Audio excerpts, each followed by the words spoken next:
You ask Tiger to solve. This deals with linear equations with one unknown. The final result is h equals -3. Let's solve it step by step.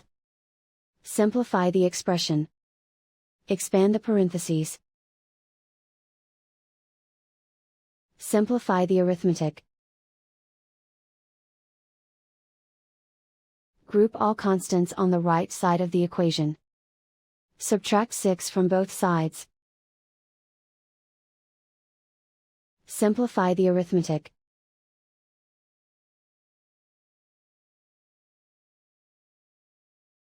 Isolate the h. Divide both sides by 4. Simplify the fraction. Find the greatest common factor of the numerator and denominator. Factor out and cancel the greatest common factor. And so the final result is h equals -3.